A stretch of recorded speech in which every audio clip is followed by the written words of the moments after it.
随着亡灵进入雪域新国的大地上，亡灵用1年时间走遍了整个雪域国，每个城池都留下了他的足迹。他了解到，雪域凡人生存的唯一价值就是为修士服务，通过制作冰雕换取生活所需。在雪域国内，没有皇族，每个城池都归属于某个强大的修士。亡灵发现，冰雕被雕刻完成后，会有修士在上面刻下阵法并激活，使其变成傀儡。这种方法神奇，涉及雪域修士的功法精髓，亡灵研究许久却不得要领。这些冰雕傀儡大多被贩卖给其他国家，价格根据修为不同而异，最贵的是元婴傀儡，因为制作极少且失败率高。至于化神期的冰雕傀儡，亡灵未曾见过，想必难以制作。经过1年的游历，亡灵决定在一个小镇定居。尽管他对雪域国并无好感，但将冰雕变成傀儡的神奇法术却引起了他浓厚的兴趣。他想，如果能够掌握这门法术，将其应用于木雕之上，无疑会多出一种保命的手段。此外，还有一个重要原因让亡灵不愿离开。这个国家的凡人缺乏生机与活力，这种异常的状态对亡灵体会生死意境中的死意大有裨益。于是，亡灵选择在靠近雪域国北部的边陲小镇居住。这个小镇不大，人口稀少，由一位结丹后期的修士掌控。在亡灵抵达小镇的第2天夜晚，这位修士神秘消失。第3天，亡灵化身为这位修士，从只有11层的冰雪塔中走出。亡灵获取了这位修士的全部记忆，并将他控制在塔中的禁制之内，以备不时之需。通过他的记忆，亡灵得知雪域国的天之骄女红蝶已经和朱雀国的修士离开，一同前往的还有7位大长老和13位更为年迈的强者。他们的目标是接受朱雀国的灌顶大礼。亡灵走出冰雪塔，塔外站着2位筑基修士，一男一女。见到亡灵后，立刻恭敬地称呼他为师傅。亡灵略一点头，没有说话。他知道自己所化的这位修士有3个弟子，其中这位女弟子最受宠爱，并且时常侍奉师傅。在雪域国，这种师徒关系极为寻常，众人皆知，无人谴责。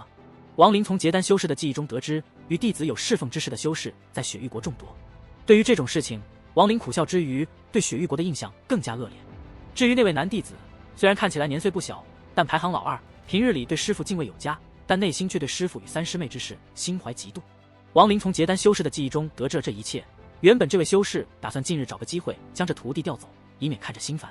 亡灵背着手缓缓问道：可有新的冰胚送来？冰胚是雪域修士对冰雕的称呼。2弟子连忙恭敬地回答：师傅，刚刚送来2个雪仙冰胚。亡灵轻点头说道：拿出来，让为师看看你2人的手法可有精进。亡灵掌握的记忆中对制作冰雕傀儡的方法有详细描述，但这种方法涉及到雪域修士独特的功法冰清诀。在亡灵看来，这种功法颇为精妙。雪域修士吐纳时，不仅吸收天地灵气，还吸收冰雪寒气，这种寒气逐渐改变体质，使元婴修士元婴离体后能化身为冰雪巨人。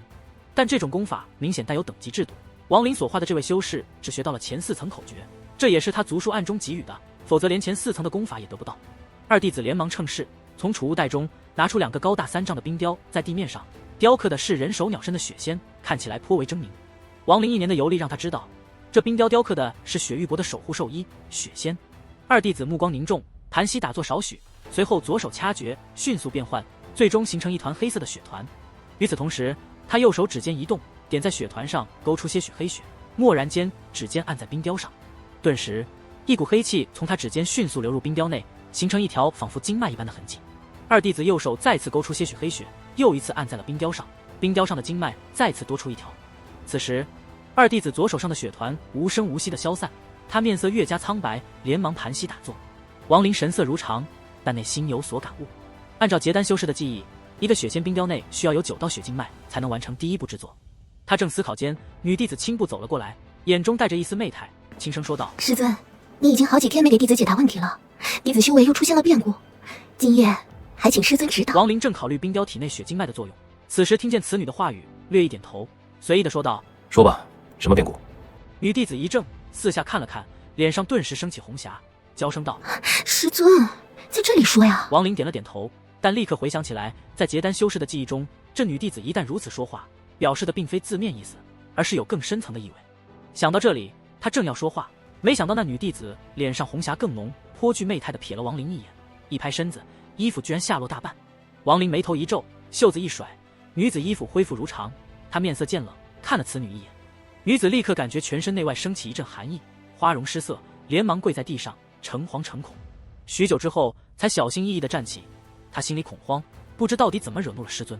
此时，2弟子调息完毕，睁开眼睛后看了那女子一眼，也不说话。而是再次左手掐诀，凝聚出黑血，开始制作血经脉。9血经脉，这二弟子一共用了数个时辰才勉强制作完，其中大部分时间都在调整内息。由此可见，制作这冰雕对他来说是一个不小的负担。当9条血经脉全部制作完后，二弟子深吸口气，跪在冰雕之下，脸露虔诚之色，喃喃自语祈祷一番，随后一咬牙，抬起右手，飞快地按在冰雕9条血经脉汇集之处。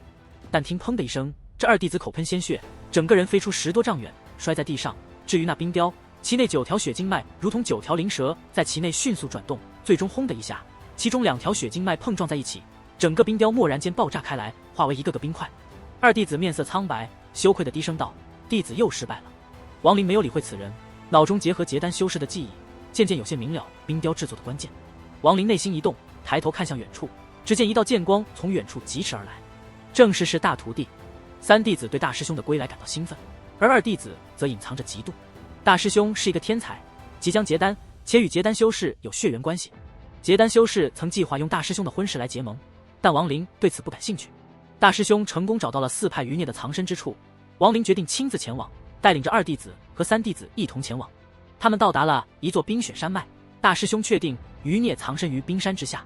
王林独自进入冰山，发现了一个禁制阵法，并轻松破解进入。在阵法内部，王林遇到了一个青年和一位老者。青年对王林的攻击感到惊骇，而老者则是水墨门的前辈，处于弥留之际。王林提供了一瓶丹药，希望能缓解老者的伤痛，但老者拒绝了，他选择留在自己的家园，即使死亡也要在这里。王林尊重老者的决定，离开了冰山。不久后，老者和青年离开了藏身之地，老者在边界处打开了一道豁口，将丹药分给青年，并让他独自离开。老者吞下了剩余的丹药，暂时恢复了力量，并向雪域国的冰雪神殿进发，准备以死守护自己的国家。在王林准备离开冰山时，老者为了感谢王林赠药的好意，送出了一把扇子作为回礼。这把扇子非同寻常，王林记得这是当年4派联盟9人杀阵中一位化神后期修士所使用过的法宝。当年那位修士在战斗中身亡后，扇子被收了起来，现在却出现在这位老者手中，这让王林立刻认出老者正是当年那位化神后期的修士之一。王林带着复杂的情绪离开了。在雪域国的冰山中，青年陈欢目睹了师父的壮烈牺牲，心中充满了对雪域国的仇恨，发誓要毁灭雪域国。王林则带着复杂的情绪和一把扇子回到冰雪塔，他对生死的体悟更深了一层。随着时间的流逝，王林对冰雕傀儡的研究取得了进展，了解到冰雕傀儡的力量来源于血经脉的运转。他没有选择修炼冰雪诀，而是将其改良，创造出适合自己的血经脉操控方法。3年后，王林准备离开雪域国，前往赵国化神。在他离开之际，雪域国的冰雪神殿宣布了一个成功达到阴变期的修士归来的消息。王林的离开是静悄悄的，他甚至抹去了被他锁在塔中的结丹修士的记忆。在离开前，王林回到了大牛所在的镇子，远远地看了一眼大牛的家庭，为他未出生的女儿注入了一道灵力，确保他们的平安。之后，王林踏上了返回赵国的旅程，他的心情复杂，既有对家的思念，也有对即将到来的化神期的期待。